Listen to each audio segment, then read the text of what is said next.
Hi friends, welcome to our channel. Aaha. ఈ రోజు మనము ఎంతో రుచికరమైన ఆరోగ్యకరమైన పీచు పదార్థంతో ఉండే బీరకాయ పచ్చడి ఎలా తయారు చేయాలో చూద్దాము. నా టిప్స్ ఫాలో అవుతూ వీడియోని స్కిప్ చేయకుండా మొత్తం చూడండి. ఎంతో రుచికరమైన బీరకాయ పచ్చడి రెడీ చేయవచ్చు. మీరు గనుక నా ఛానల్ని ఫస్ట్ టైం చూస్తుంటే బెల్ ఐకాన్ని కొట్టడం మర్చిపోకండి. ఆహా. ముందుగా మనము బీరకాయ పచ్చడి కోసము 4 బీరకాయలు తీసుకుందాము. అలాగే ఒక గుప్పెడు పచ్చిమిర్చి కూడా తీసుకుందాము. పచ్చిమిర్చి ఎవరి కారంకి తగ్గట్టు వాళ్ళు వేసుకోండి. ఈ బీరకాయ పచ్చడిలో కొంతమంది టమాటా వేస్తారు, కొంతమంది టమాటా వేయరు. నేనైతే 2 టమాటాలు వేస్తున్నాను. టమాటా వేస్తే టేస్ట్ వేరుగా ఉంటుంది, చాలా బాగుంటుంది.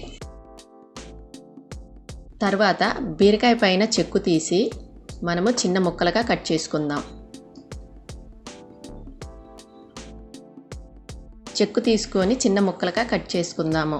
అయితే ఫ్రెండ్స్, మనము ఈ బీరకాయ తొక్కును కూడా పచ్చడి చేసుకోవచ్చు, ఫ్రై చేసుకోవచ్చు. నా నెక్స్ట్ వీడియోలో ఫ్రై ఎలా చేసుకోవాలో తప్పకుండా చూపిస్తాను. ఫ్రై చాలా బాగుంటుంది. పచ్చడి కోసం బీరకాయని ఇలా చిన్న చిన్న ముక్కలుగా కట్ చేసుకుంటే సరిపోతుంది. చూశారు కదా ఫ్రెండ్స్, అన్ని ముక్కల్ని సమానంగా ఎలా కట్ చేసుకున్నానో. ఈ బీరకాయ ముక్కల్ని కట్ చేసుకున్న తరువాత పచ్చిమిర్చిని కూడా తీసుకొని అలాగే కట్ చేసుకోవాలి.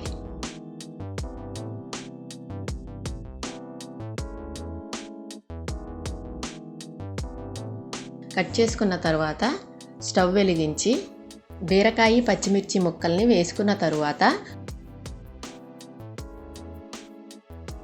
నేను ముందుగా చెప్పినట్టు టమాటాలను కూడా కట్ చేసుకొని దానిలో వేసుకోవాలి.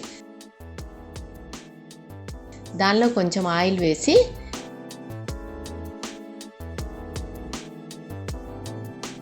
ఒకసారి కలుపుకొని మూత పెట్టాలి.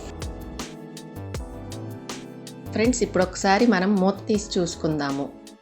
చూశారు కదా, మనకు బీరకాయ టమాటా పచ్చిమిర్చి మగ్గుతున్నవి.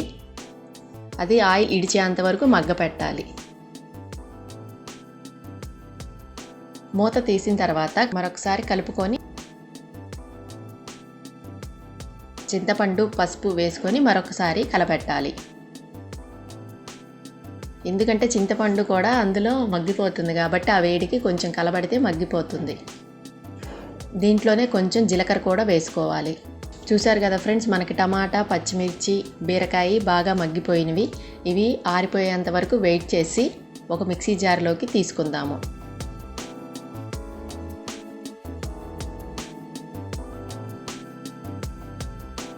ఆరిపోయిన బీరకాయ ముక్కల్ని మిక్సీ జార్లోకి తీసుకున్న తర్వాత దానిలో కొంచెం పచ్చి కరివేపాకు, కొత్తిమీర, ఎల్లుల్లి, కొంచెం సాల్ట్. నేనైతే కల్లుప్పు తీసుకున్నాను ఫ్రెండ్స్, తెలియని వాళ్ళు సాల్ట్ అయినా తీసుకోవచ్చు. ఇవి మొత్తం వేసి మిక్సీ పట్టుకుందాము. చూశారు కదా ఫ్రెండ్స్, మనకి బీరకాయ పచ్చడి ఎంత బాగా రెడీ అయిపోయిందో. చూస్తుంటేనే నోరు ఊరిపోతుంది. టమాటా వేయటం వల్ల ఏంటంటే ఫ్రెండ్స్, మనకు అలా గుజ్జుగా వస్తుంది. టమాటా లేకపోతే గట్టిగా ఉంటుంది పచ్చడి. ఇది వేడివేడి అన్నంలో నెయ్యి వేసుకొని తింటే అబ్బా, ఒక్క ముద్ద కూడా మిగిల్చకుండా మొత్తం తినేస్తారు. మీరు కూడా తప్పకుండా ట్రై చేయండి. ఇవి చిన్న చిన్న టిప్స్ ఫాలో అవుతూ చేయండి, చాలా టేస్ట్గా ఉంటుంది. ఒక్కసారి టమాటా వేయని వాళ్ళైతే టమాటా కూడా వేసి చూడండి, బీరకాయ పచ్చడి ఎంత టేస్టీగా ఉంటుందో. నా వీడియో కనుక మీకు నచ్చినట్లయితే మీ ఫ్రెండ్స్కి రిలేటివ్స్కి తప్పకుండా షేర్ చేయండి.